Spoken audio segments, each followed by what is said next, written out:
around for the long history of the way they keep changing the laws on us. If you go back, way back to 2013, it was the situation where the Republicans and Democrats would pick their candidates through the primary election process. New political parties like the Libertarian Party would then be able to submit their candidate lists, specifically a political practices pledge signed by the candidate and a party certificate signed by the chair to the election officials, either the Secretary of State or the county clerk. And we could do that anytime up until the primary election. So we had up until about mid-May to choose our candidates. Then in 2013, they changed the law to make it so that the political practices pledge had to be submitted for all candidates, including libertarians, during what's called the candidate filing period, which is when the Republicans and Democrats sign up for their primaries. Right. And that is typically the last day of February. The candidate filing begins the first day of March, and there's 1 week in there. So what that meant for us was that if we wanted to have control over who our candidates were, we had to meet in convention before the filing week, which meant sometime in February instead of being able to wait until May. So that moved it way up.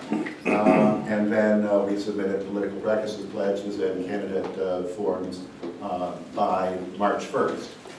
2 years ago, of course, in changing the primary, they pushed all that all the way back into the previous year, and we were stuck picking our candidates in October. That's what prompted us to bring the lawsuit to federal court, was to say, okay, now you just pushed us too far. We have to select our candidates over a year before the election. As I said before, the judge did find that the scheme was unconstitutional. It wasn't entirely clear as to what was unconstitutional about it. But in order to fix this problem, the legislature just a few weeks ago passed Act 297, which is a copy of in your packets there. Basically what they have done is said, well, wait a minute, we didn't intend for you to have your convention before the candidate filing period. You could have your convention later, as long as all your candidates are registered during the candidate filing period. So what that means, we can have our convention anytime up until May, as long as our candidates have filed with the Secretary of State's office or the county clerk by the 1st of March. The candidates we haven't picked yet? Right. So essentially what they're saying is, when you had convened in convention in March or April or May, whenever you want to do it, you can select among those candidates that have been registered with the government. Wow. And so this actually sailed through the House before I even knew about it. It was scheduled for a Senate hearing. I went and testified before the committee and told them that we didn't like this idea. They were changing the laws on us specifically, and we didn't approve of this change, and they were shocked to hear that.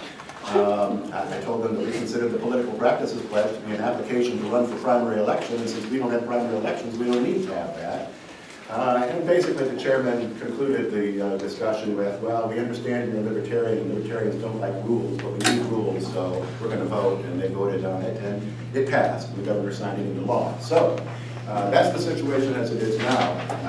And there's a number of different ways we could deal with this situation. Now, the big problem with it, that perhaps might not be obvious, and I'll just point out that, by example, 4 years ago, or 3 years ago, we had 4 candidates seeking our nomination for governor. Right. When we met in convention, Fred got the nomination, 3 other candidates were nominated for other offices. We were able to use our willing and able candidates to run for different offices. So we ended up getting 4 candidates out of the 4 people who wanted to run for governor. If the system today were in place, all 4 of those candidates would have to submit their political practices pledge to the Secretary of State's office, then come to the convention, we choose one of them, and the 3 others we throw out on the street. They can't run for any office. So that really limits our flexibility in being able to select our own candidates.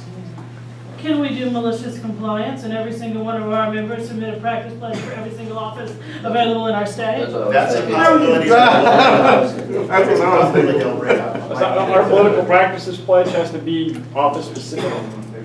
That is a key question.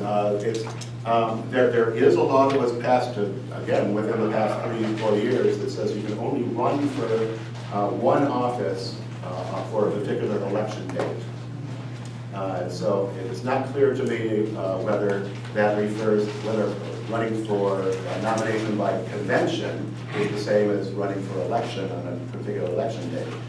So one of the suggestions I have, as a matter of fact, and we'll get to that in due course here, is to go ahead and follow the procedure that they've described for us, have our candidates file political practices pledges, but ask each candidate to file, first of all, a political practices pledge for the office they really want, and then maybe another political practices pledge for another office that they'd be willing to serve, to run for, maybe even a third one if they might consider a county office, and proliferate it that way.